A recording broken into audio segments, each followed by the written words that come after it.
Here I have a velocity graph. You can see that I have velocity as a function of time, and I want to use this velocity graph to estimate the position, velocity, and acceleration of this particle, of the particle whose motion is represented by this graph here.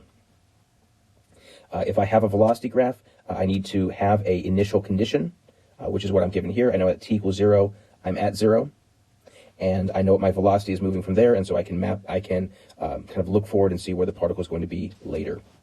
So at position A, that's at t equals 0. I'm right here at the origin, and so I know that my initial position is 0 at t equals 0. That has to be given. There's no way for me to tell that otherwise. If I want to know the velocity at this point, well, I've got a velocity graph, so the way that I find velocity is by reading off of the velocity axis. I mean, this value here, this vertical value, is the amount of my velocity there.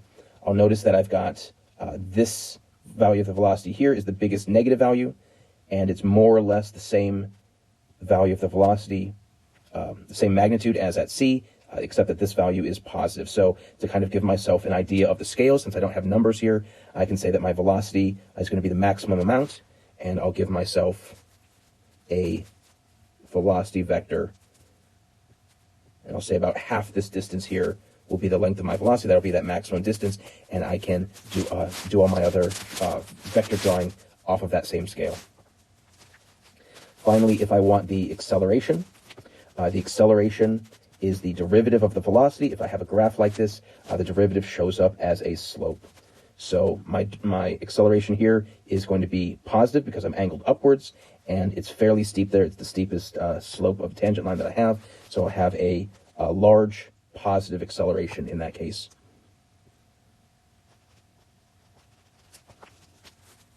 Pause this video and try to map out the remaining points, and then we'll go over them together.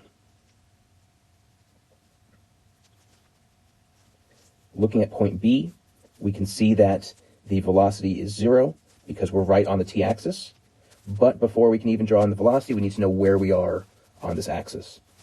And in this situation, what we can say is that the displacement is the integral of the position of the velocity function, and the integral of the velocity function is the area under the curve.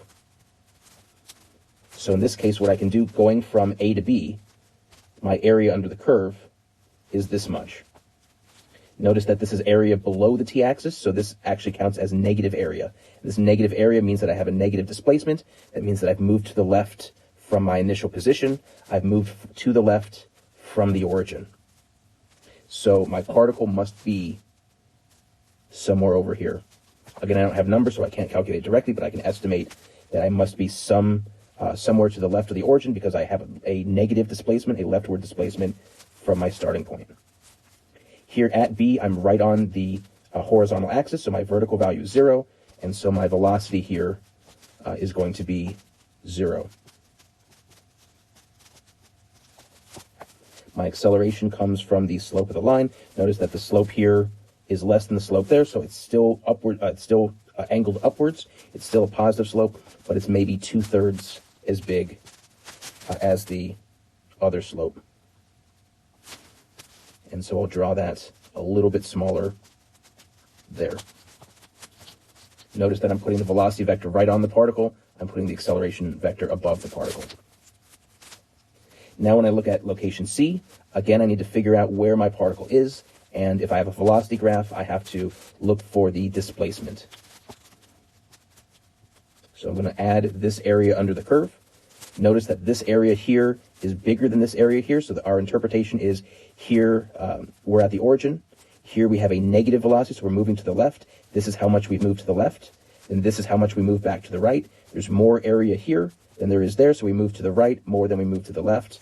And so we're going to end up a little bit to the right of the origin, a little bit in the positive side, because we have a net positive area under the curve here. Looking at my velocity is a positive amount. It's about the same as it was at A, but now it's positive, so it should be to the right.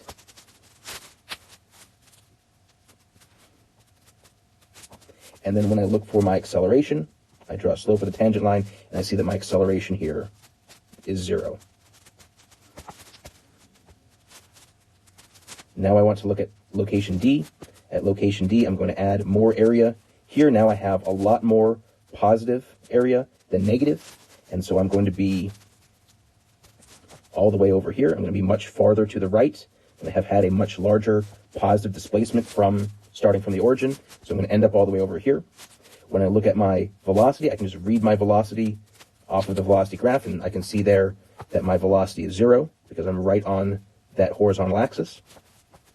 And then I can look for my acceleration as the slope of the line there. There my acceleration has about the same slope as at B. These are about the same, but here I'm sloped downwards, so I should have a negative acceleration, something like the same size as what I have there. And if that's a negative acceleration, that means that it's pointing to the left.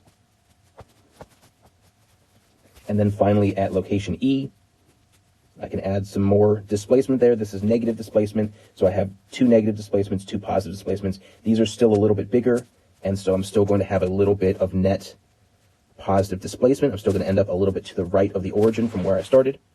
Here my velocity is going to be about the same as A. It's a negative value because I'm below that horizontal axis. So my velocity is about the same as A. It's a negative value, so I'm directed to the left.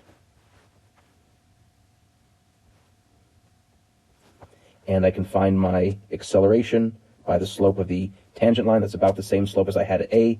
I have this slope. It's angled downwards now, so it should be negative. It should be pointed to the left. The magnitude, the steepness, is about the steepness as A, so the magnitude should be about the same here. The length of the vector should be the same, but since it's angled downwards, it should be negative. It should be directed to the left.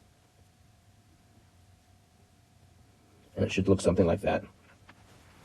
Given numbers, we could find the exact value of the slope, we could find the exact amount of area, and we could calculate all these things directly. But in an exercise like this, we don't want to deal with the numbers. We just want to get an idea of where the particle is, what direction it's moving in, how fast it's moving, whether it's speeding up or slowing down.